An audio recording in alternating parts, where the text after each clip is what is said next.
to the Citytilidie channel. You're all staying safe and well, and we look forward to, listen to this guys, we look forward to, of course, we're starting the defence of our Champions League trophy. That sounds good, doesn't it? We're going to start the defence of it against Crvena Zvezda. There you go. Red Star Belgrade we'll call them from now on, but Crvena Zvezda. 8 PM kickoff, of course, on the 19th of September 2023. As I say, let's say it again, start the defence of our Champions League trophy. What more can we ask? Well, perhaps we'll go back to back, hopefully. That'll be nice, won't it? So this is Group G, Match Day 1, of course. This is on TNT Sport 2 and TNT Sport Ultimate in the United Kingdom. I have no idea elsewhere. You'll have to check. They usually have it on the City side, don't they, if you're outside of the UK. And it is, of course, the first meeting between us and the reigning Serbian League champions. And we'll take a quick look at their form so far. Interesting. And also the odds on it. And the odds on the Champions League itself, of course, as ever, City start as favourites, which has tended to happen. And it's probably more realistic this season, isn't it? And we'll look at Pep's likely 11, allowing for one or two little injuries we're still struggling from. Please, also a chance for you to win a subscription, of course, a 10 issue subscription to the King of the Kippax. If you've already got one, what I'll do when it runs out, I'll pay for the next 10 after that. So, yeah, stay tuned for that and your chance to win that. Please, if you are new to the channel, push that subscribe button, push the bell notifications, everything City past, present, and as long as I keep going. So, yeah, it's rejuvenated every season, but it's a long slog, of course it is. Right, last year's runaway Serbian Superliga champions currently sit second. Yeah, a bit disappointing. They're currently 4 points behind last year's runners-up, who they were well. They had one of these things where they play games and then the top teams play off for the remainder of the season, but they won it quite comfortably last season. But the runners-up last year were Baka Topola, and they're the ones who lead by 4 points currently after 7 games into the season. So not too many, but enough. They've won 5 and lost 2, which includes a loss on Saturday in a feisty encounter. Yes, there were 6 players yellow carded on both teams, so 12 yellow cards shown. There was even a red card shown for the opposition, Kukariki, of course, about the 94th minute. They got beat 2-1 Red Star, but with one of the opponent's players being sent off, it didn't rescue the game from them, and they went down 2-1, which is a little bit disappointing. They, of course, are Serbia's most popular team. They have actually, like City, have won the European Cup, or the European Cup it was then, now the Champions League, of course, back in 1991-92, and they do have a very good, as you'd expect, European pedigree. They spent 61 seasons playing in any one of the various UEFA competitions, so not a bad little pedigree. But yes, looking at it, let's face it, these are the third seeds in the group, and this should not cause our boys, fingers crossed, too much problems. So yes, I think we'll be okay with this one. I think Pep will go fairly strong. It won't be I don't think it'll be the same team that played against West Ham. I thought it was a cracking team effort. But I think we'll go strong for this. We've no Mozza prediction for this, because he obviously when he did the predictions, the Champions League draw hadn't been made. So just my prediction for this one. Me and Mozza were right last time out against West Ham. I'm going to go 4-0 for this one. A 4-0 win for City. So I'll tell you what the odds are on that in a moment when we have a look at the bookies. Let's have a look at them now. Let's have a look at the odds. The Champions League's odds, of course, as I said, City firm favourites, 2-1. Generally available. These are average prices. Bayern Munich are the next best at 11-2. Then Real Madrid at 8-1. I believe I've seen a lot of hype about Barcelona. I think they beat someone 5-0 the other day, and all of a sudden they're going to be back to the best. But yeah, I'm not overly sure about that one. Real Madrid 8-1. Arsenal 10-1. And top goal scorer, that makes interesting reading. Not giving much away. Haaland 6-5 against. Harry Kane, top goal scorer, Bayern Munich 4-1. And Mbappe is 5-1. He's third. And to win this game, of course, well, I don't think we'll bother putting any money on old City to win, will we? 1-16 on the odds for City to win. A draw is 14-1, and a Red Star win is 40-1. And the most popular scorelines, are the 3-0. A 3-0 win for City is 11-2. And my prediction, a 4-0 win for City is 13-2. Right, on to my judgment on the what this programme's called, Pep's 11.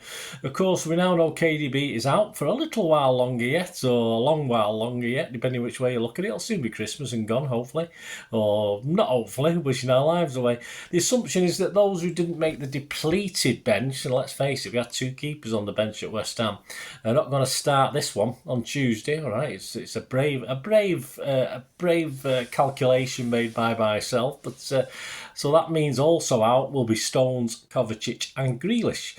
One or two might make the bench, or none at all. We'll have to see. But I've gone on the basis they're certainly not going to start this game.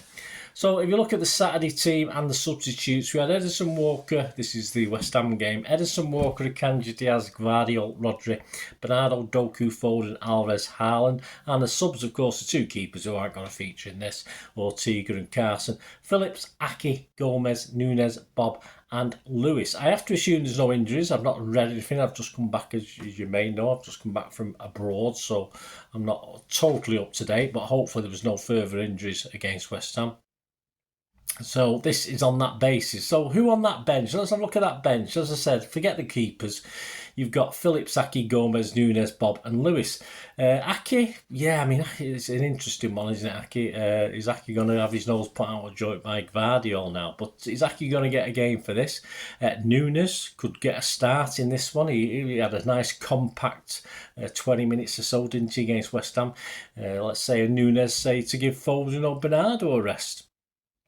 Lewis struggled a bit. He got time against Burnley, of course, in the first game of the season, but he's struggling for time. But perhaps it's time for Walker to have a little break. And I think Lewis might find his involvement in a midfield role might be useful in this game when you see what I'm going to come up with later on. Against seemingly weaker opposition, and this is the interesting one, can Phillips get a run out? That's very, very interesting in Kovacic's absence still. Or even at Rodri's expense. Yeah, but I'll explain that in a minute. Give Rodri a rest. He's been asking for him. Is this the game to give it, or is Pep just going to go as strong as he can and hammer this and get 3 points on the board? Who knows? Who knows? Well, I'm sure we'll say if Rodri's on the bench, if it's all going wrong, we can bring it on at half time, can't we? Obviously, if Rodri does have a rest, you've also got Gomez and Bob. They're itching to get on, but would be surprising starts for this one on match day 1. Especially if Pep wants to win it, as we all do. I think Pep will go strong for this match. Not too many changes. I think possibly up to 3 on Saturday's starting lineup against West Ham. And this is what I'm going to go with. I'm going to go Edison, Lewis, Akanji, Diaz, Aki, Phillips, brave, Bernardo, Doku, Foden, Alvarez and Haaland. So not much change up top, and defensively we've got a few changes. We've got 3 changes. We've got Phillips, which is a brave shout, I think. But why not?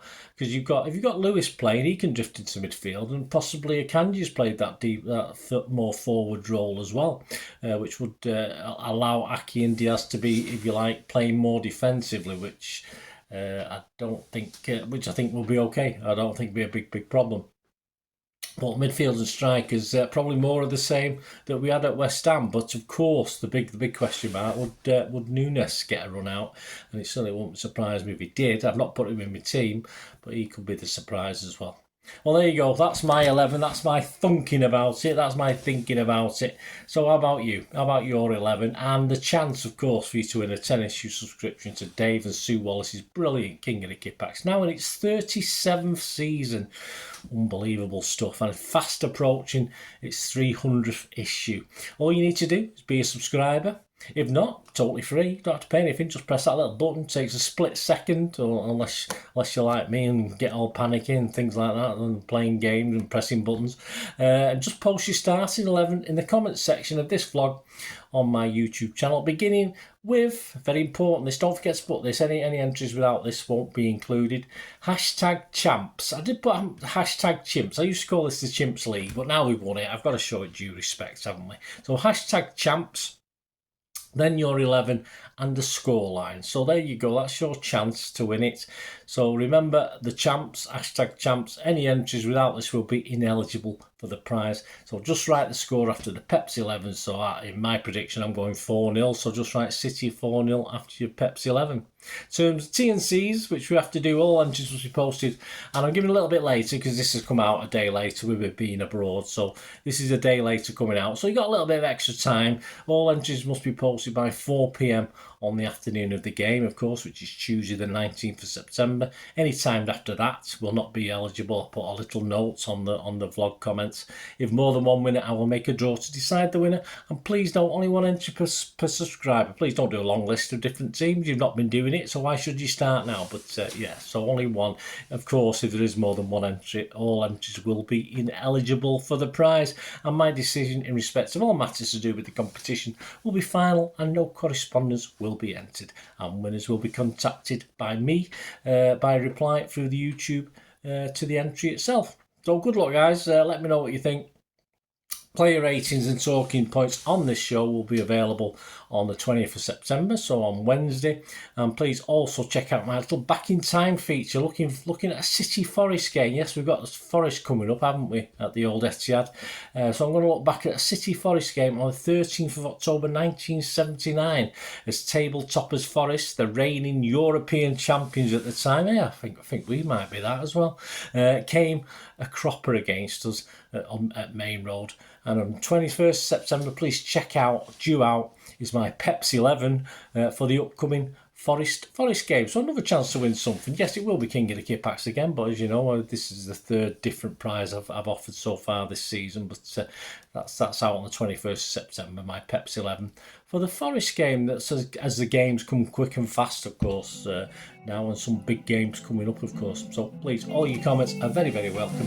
I've only got one thing more to say, apart from get your entries in as soon as you can.